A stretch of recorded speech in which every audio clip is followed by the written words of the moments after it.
قرآن کا علم ہمیں کیا سکھاتا ہے؟ آج اس دنیا کے اندر کوئی بھی شخص ہے نا، وہ ایک چیز چاہتا ہے، چاہے وہ مسلمان ہے یا وہ کافر ہے، وہ ایک چیز چاہتا ہے، وہ ہے کامیابی، سکسس۔ ہر انسان کامیاب ہونا چاہتا ہے۔ کافروں کی کامیابی چونکہ ان کے سامنے صرف دنیا ہے تو وہ دنیا تک محدود ہے۔ کامیابی کس چیز کا نام ہے؟ اگر آپ کمنٹس میں بتائیں، ہم کامیابی کس کو سمجھتے ہیں؟ جہنم سے آزاد ہونا، جنت، آخرت، دنیاوی شہرت، مال، ماشاءاللہ، اللہ کی رضا۔ کامیابی کا ہمارے یہاں جو تصور پایا جاتا ہے وہ اسی طرح کا ہے۔ جب علم سے دور ہو تو کامیابی کا ایک محدود، ایک لمیٹڈ تصور بنتا ہے کہ مال زیادہ مل جائے، میں کوئی اچھی پروفیشنل ایجوکیشن حاصل کر لوں، کسی اچھی جاب پوزیشن حاصل کر لوں، لوگ میری بات سنیں، میں بہت بڑا انفلوئنسر بن جاؤں، میں کوئی بہت بڑا لیڈر بن جاؤں، سوشل یا پولیٹیکل لیڈر بن جاؤں۔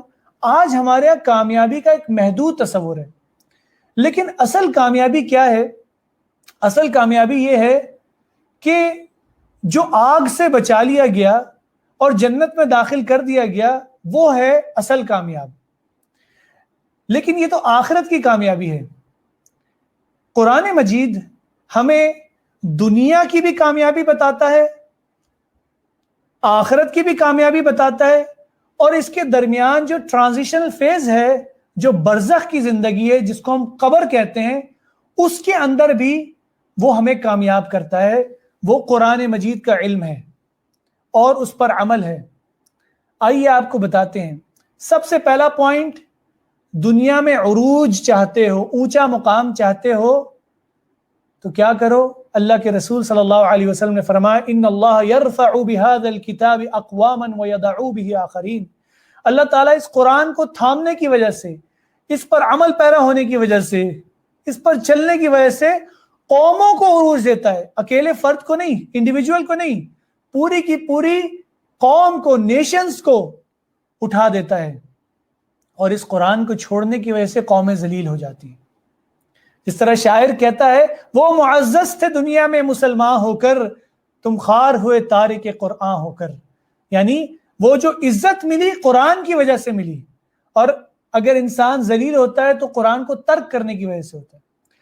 دوسری چیز یہ ہے کہ اگر ہم چاہتے ہیں کہ ہماری دنیا کی زندگی میں جو ہماری اکنامک کنڈیشن ہے وہ اسٹیبل رہے، اچھی رہے، تو اللہ تعالیٰ فرماتا وَمَنْ أَعْرَضَ عَنْ ذِكْرِي، جو ہمارے ذکر سے منہ موڑتا ہے، ہمارے قرآن سے منہ موڑتا ہے، ہمارے قرآن کو چھوڑ دیتا ہے، فَإِنَّ لَهُ مَعِيشَةً ضَنْكَا، ہم اس کے لیے معیشت کو، اس کے اکنامک سسٹم کو تنگ کر دیتے ہیں،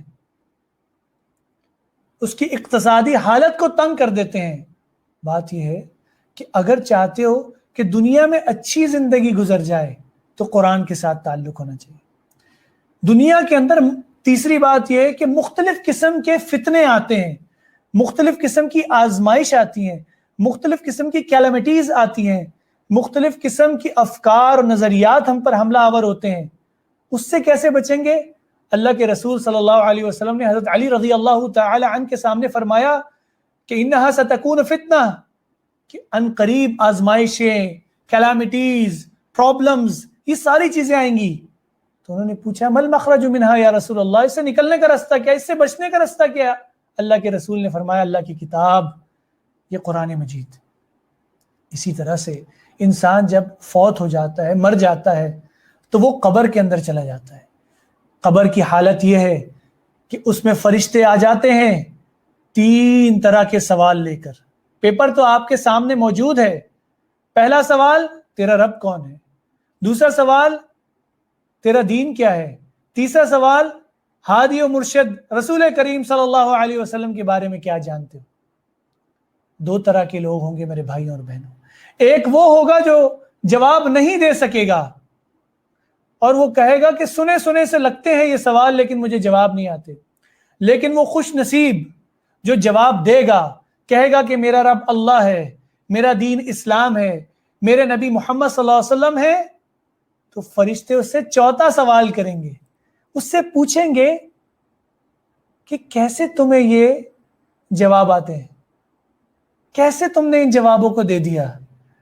سنیے گا بڑے غور سے, وہ کیا کہے گا. وہ کہے گا قرأت القرآن, میں قرآن کو پڑھتا تھا. فآمنت, اس پر ایمان لے کر آیا تھا.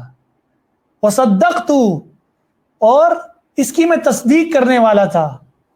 بمعنی وعملت بما فیہ, اس کا معنی یہ کہ میں اس کے مطابق عمل کرتا تھا, اس لیے میں نے اس کے جواب دے دی. سوچئے میرے بھائی اور بہنوں, اگر قرآن کے ساتھ تعلق ہوگا تو قبر کے اندر ہم ان جوابات کو دے سکتے ہیں, بلکہ یہ قرآن قیامت کے دن باڈی گارڈ بن کے آئے گا.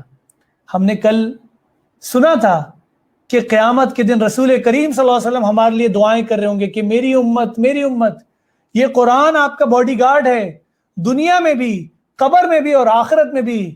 اقرأوا القرآن فإنه يأتي يوم القیامة شفیعا لأصحابی. اللہ کے رسول صلی اللہ علیہ وسلم نے فرمایا قرآن کو پڑھا کرو, قرآن کو زیادہ سے زیادہ پڑھا کرو, یہ قیامت کے دن اپنے پڑھنے والے کی شفاعت کے لیے کھڑا ہو جائے گا. اسی لیے اللہ کے رسول صلی اللہ علیہ وسلم نے فرمایا قرآن تمہارے حق میں گواہی دے گا یا تمہارے خلاف گواہی دے گا.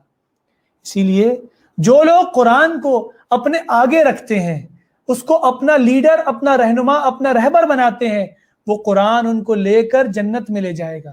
اور جو قرآن کو پیچھے رکھ دیتے ہیں تو قرآن ان کو ہانک کر, مار مار کر جہنم میں پہنچا دے گا.